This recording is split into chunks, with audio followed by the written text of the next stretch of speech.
Gente, começamos aí 2023 já quente, né? Pegando fogo. Quente. Começa aí com essa parada que aconteceu ontem, que, assim, é interessante que a gente já ia ter essa conversa aqui mesmo, ninguém sabia que... Quer dizer, na verdade, eu acho que todo mundo sabia que esse tipo de coisa ia acontecer, tava meio que... momento, né? O que chama a atenção é que parece que pegou as pessoas desprevenidas, as pessoas que não deviam estar desprevenidas, né? Mas, por outro lado, tem o lance da... Sabe uma coisa que eu fiquei me perguntando ontem, o dia inteiro? O que será que esses caras esperam conseguir com isso? O que será que realmente motiva esses caras? O que passa pela cabeça deles? Era óbvio que não ia acontecer nada. Ia acontecer só o que aconteceu, que 1.400 presos, né? Pô, o que explica isso, cara? O Jean tava falando aqui antes, ele te perguntou se era um surto coletivo.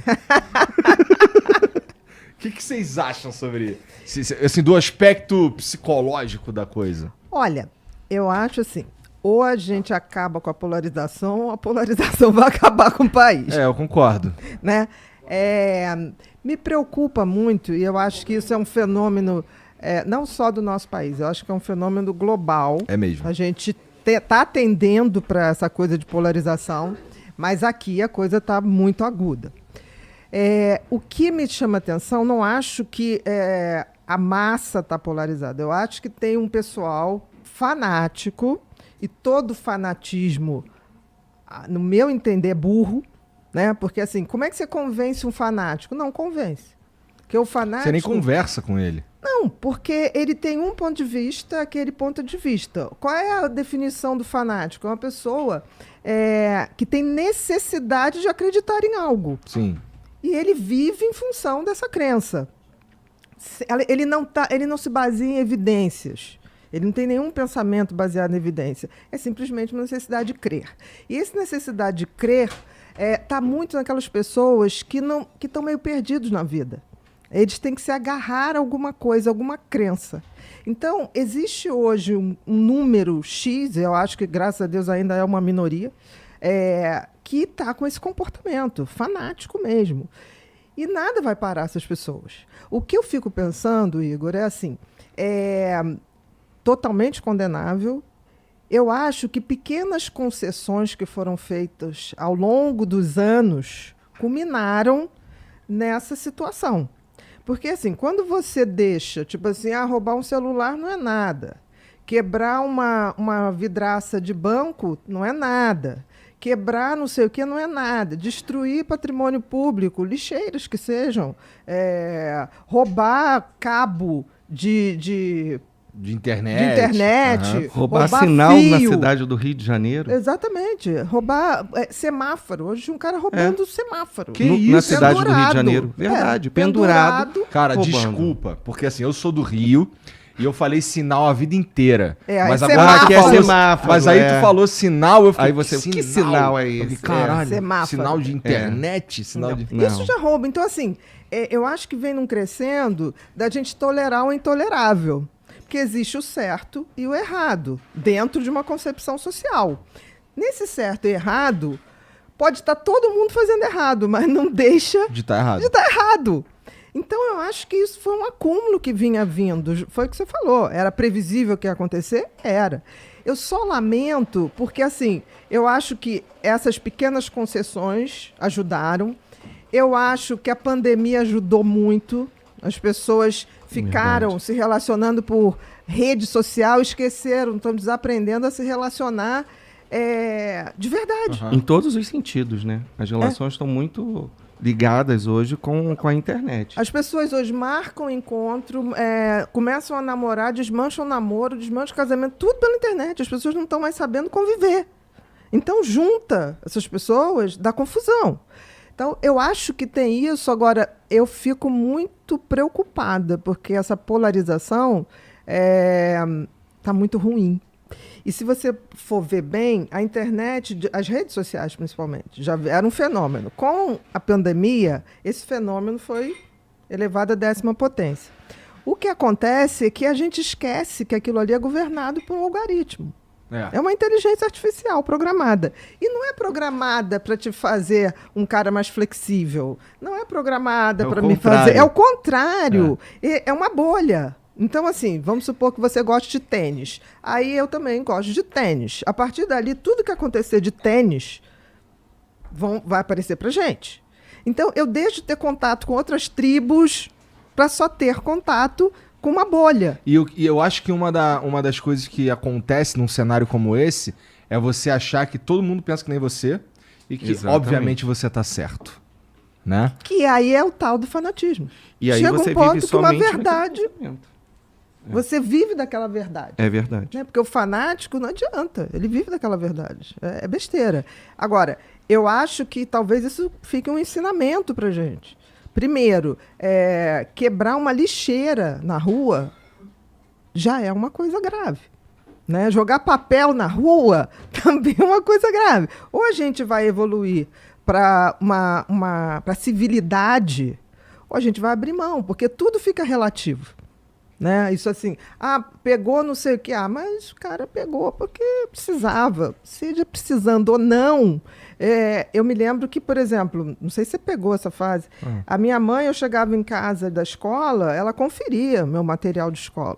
Uma vez veio uma borrachinha que tinha um cheirinho de chiclete, que uma amiga me deu, a gente trocou, eu troquei a minha velha por ela por um dia.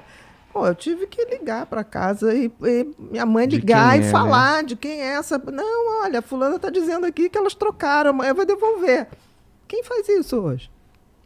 Ninguém se importa muito. Né? Agora, Bia, você colocou uma coisa bem interessante sobre essa questão do coletivo justo com a inteligência. Né? Assim, essa bolha que as pessoas estão vivendo, elas não param para ler, elas não param para ampliar o seu conhecimento. Foi nesse sentido que você falou sobre isso? Não, é sentido do algoritmo, porque assim, as redes sociais são comandadas por uma inteligência artificial, que é programada por alguém. Mas esse alguém que programa a inteligência artificial, programa com a intenção clara de ver o perfil de consumidor que você é. Entendi. Porque o objetivo das redes sociais basicamente é te manter o maior tempo possível nas redes sociais. E como é que faz isso? Te mostrando só coisa que você gosta. Claro. Ou então, só coisa que reforçam. Você vai criando um universo... Não, você vai criando um universo que é seu e de meia dúzia de pessoas. Você vai tendendo a ficar radical. Porque você só vê aquilo, você só debate aquilo. Por exemplo, as praias no Rio de Janeiro. Você é carioca. Você lembra que a gente falava assim, a turma do posto 6, a turma do posto 9, a turma do arpoador. Era separado, né? E a gente brincava que a faixa de areia definia quem a gente era. Isso na praia. Agora você imagina numa rede social. Isso foi a um extremo. E isso me deixa muito triste. Interessante, é verdade o que você está falando. Me deixa muito triste, porque assim, nós evoluímos como espécie justamente por sermos diferentes e nos complementarmos. Numa reunião de homens primitivos, tinha aquele que sabia mais o movimento da caça, aquele que preparava a caça. Isso sempre, a união das nossas diferenças nos levou à evolução. Porque pensa bem, Igor, nós somos uns animaizinhos muito mequetrefe. Morre à toa. Né? A gente morre à toa, a gente precisa de cobertor, porque a gente não é peludo que nem um urso, a gente não é veloz que nem... si mesmo, pô. A gente não é veloz como um tigre, como um leopardo, sim. A gente não tem musculatura como um tigre, a gente é um animalzinho esquisito, entendeu? E, ao mesmo tempo, dominamos o reino animal no planeta, isso aí não tenha dúvida, mas dominamos... Não porque a gente é super, ultra inteligente, porque a gente se colaborou. Durante toda a história da humanidade, homens e mulheres separavam e se complementavam nas tarefas. Os homens iam caçar, as mulheres cuidavam da vila, né? Aí que surgiu as primeiras vilas, que era mais a área familiar. Hoje é uma competitividade, ninguém complementa mais ninguém. E isso está acontecendo de uma forma muito... Se as pessoas notarem, as pessoas não estão notando isso. Começa na política e vai... Assim, a política é o que começa é onde começa a cisão, eu acho. Que aí por exemplo, aí se você não concorda comigo num determinado aspecto político, por exemplo, se eu apoio o Lula e você apoia o Bolsonaro ou vice-versa, isso é motivo para eu começar, a desqualificar qualquer coisa que você faz. Que você fala e que você faça, etc. Exatamente. Mas a mesma coisa a gente pode falar também da religião. A religião também pode falar da traz religião, isso. também traz isso. Por isso Né? que eu tô Que é um dizendo. fenômeno interessante, né? Que, assim, eu acho também que existem muitos aspectos nesse fanatismo político que parecem muito com fanatismo religioso, né? Exatamente. Eu acho que o fanatismo ele é muito parecido. Só muda o ambiente. Porque se você for ver, um fanático, aquilo que eu falei, tem necessidade de crer. E uma pessoa que tem muita necessidade de crer, ela precisa daquilo para existir. Então ela tem um vácuo. Parte do princípio que ela tem um vácuo. Porque se você não se prende a coisas nem pessoas, você tem suas metas. Você está evoluindo como pessoa, como ser humano. Do momento que eu tenho necessidade de me fazer importante porque eu estou ligada a alguém ou porque eu tenho coisas, tem alguma coisa errada. E eu acho que esse hoje é um movimento de massa. As pessoas não têm noção para onde estão indo. Então elas se agarram a símbolos, a pessoas. Porque, por exemplo, quando você fala assim, herói. Cara, qual o conceito de herói? O conceito de herói é uma pessoa, a jornada do herói, aquele que foi contra tudo e todos, contra a lógica, e no final triunfa o bem. Hoje em dia você vê, aí você tem reality shows que falam assim, meus heróis. Heróis de quê? Porque o herói, ele te inspira, ele te dá uma sensação tipo assim, porra, é possível trilhar uma coisa legal e chegar a algum lugar. Isso é a trajetória do herói, né? Inspira os outros. O que a gente vê hoje sendo chamado de herói, não tem esse conceito. Esses fanáticos que a gente vê hoje em abundância, será que eles já existiam ou eles foram se criando ao longo sei lá, das redes sociais e tudo mais? O que vocês acham? Eu acho que sempre existiu. De outra forma, mas eu acho que sempre existiu. Eu acho que sempre existiu. Tá? Como muita coisa, né, que tá aparecendo ou que aparece com mais frequência. Eu acho que a rede social, ela acaba mostrando de uma forma mais ampla, mas eu acho que sempre existiu. Mais ampla e mais estimulada do momento que você começa a grupar pessoas e eles com conseguem se organizar. Com o mesmo interesse, eles começam a se organizar. Antigamente, para encontrar alguém, você tinha que ir a uma praça, você tinha que ir a um shopping, você tinha que reunir uma galera. Hoje você não precisa. Está na mão, está na palma da mão, na palma do seu celular. Então, assim, as pessoas acham que tem um poder imenso. Não tem, porque elas vêm ali, estão falando ao mesmo tempo, sei lá, com 1.000 pessoas, ou porque foi curtido o que ela postou por 10.000 pessoas, só que tem que aquelas 10.000 pessoas não são 10.000 pessoas com as quais você tem algum tipo de intimidade ou afinidade. Por exemplo, todas essas pessoas que apareceram lá nesse movimento, eu acho que tem pessoas muito diferentes, mas todo mundo, numa massa, a massa ela é alienante, ela se comporta de uma maneira muito pior do que cada um individualmente. É feito gado. Né? Então, eu fico com muito receio. É verdade. Interessante essa escolha de palavras. Não, é muito... É o efeito manada que a gente É o efeito manada, porque assim, e todo efeito manada é alienante. Por quê? Porque individualmente eu paro, eu reflito, eu faço a minha separação, isso aqui é o que eu penso, isso aqui é o que o Igor pensa, isso aqui é o que o Alex pensa. Não penso, mas a gente troca ideias com todo respeito. Agora, do momento que isso vira um grupo disso, como torcidas organizadas. Eu tive um paciente que era o garoto mais tímido, mais tranquilo. Eu tratava ele por excesso de timidez. E aí um dia eu recebo um telefonema, o pai falando, olha, o fulano foi preso, porque ele foi para a torcida organizada, uma das torcidas organizadas do Flamengo, e ele saiu batendo. Eu falei, ele? Eu fiquei chocada. E aí passou aquilo, o efeito manada. Eu falei, o que é isso? Ele falou assim, eu não sei, mas aquilo me dá um poder. Um poder. E isso tem uns 15 anos. Não tínhamos redes sociais. Eu estou falando de um movimento, de uma torcida organizada. Uhum. Imagina isso hoje. com esse poder. Então, eu acho que a gente está vivendo um tempo novo que ninguém está se dando conta que a gente discute com as pessoas, às vezes por nada. Eu me recuso, por exemplo, Igor, a discutir ou deixar de falar com alguém por causa de política. Porque, assim, eu vi gente chegar no consultório e deixou de falar com o pai. Uhum. Pai com 83 anos. Eu falei, Mãe, cara, filho.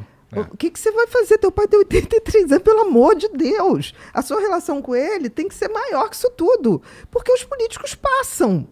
E passarão. Não tenha dúvida. A história vai botar cada um no seu lugar. Agora, porra, pai e mãe, sabe?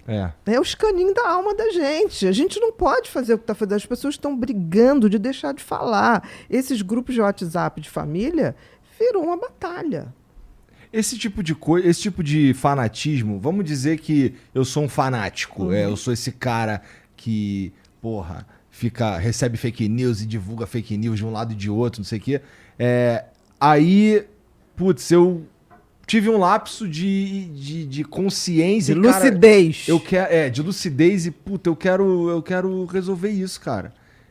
Esse cara, ele procura um médico, ele faz o quê? Acho muito raro, assim, se for um fanatismo, é muito difícil, porque o fanatismo né? é quase um delírio. É o difícil. fanatismo é um delírio, ele não se dissolve com evidências. O que é delírio? Acreditar em alguma coisa que não é verdade e viver em função daquilo. Isso é um delírio, não a crença errônea. O fanático, ele é quase um delirante. Vamos supor, qual é a possibilidade dele ligar? É talvez você isolar ele dessa massa que estimula o delírio dele. Agora, Bia, eu acho que eu entendi o que o Igor está querendo trazer, assim. Se ele começa a ter um pouco de consciência que ele tá indo por um caminho que tá fazendo mal, tipo... Porra, o cara invadiu o Congresso Nacional, viu o nego cagando na mesa e, rapaz, espera aí, isso que tá demais. Isso tá demais pra mim. Ou a família chega pra ele e fala, cara... Sabe, ele pode não estar tendo essa consciência, mas as pessoas estão mostrando. Como no toque. Às vezes a pessoa que tem toque, ele não tem consciência que aquilo está parando a vida dele. E o que eu acho que o Igor está querendo trazer é como se fosse um paciente nosso, chegando assim, olha, minha família está dizendo, eu comecei a perceber que eu fui lá no Congresso, vi cagando ali na mesa, e está passando dos meus princípios, eu acho que passou do limite. Eu preciso de ajuda porque eu não estou conseguindo. Eu acho que o que o Igor está querendo perguntar é assim, existe alguma possibilidade comportamental, medicamento, que possa ajudar um pouco essa pessoa? Esse cara que teve essa percepção, ele não é um fanático. Interessante. É isso que eu estou tentando colocar. Esse cara, eu vi aquela cena, inacreditável. Inacreditável isso, assim. É uma pessoa sem qualquer noção de civilidade, de grupo, de respeito, de tudo, de tudo. Aí você vê o seguinte, o fanático, ele não vai ter esse caimento de ficha. Esse caimento de ficha é alguém que está aberto a coisas do tipo assim, não, agora tocou numa coisa sublime, que é o respeito. Sabe? O respeito pelas instituições, o respeito pelo ser humano, os valores. Esse que não é fanático, basta esse caimento de ficha. Mas ele consegue sair? Porque ele não é um fanático.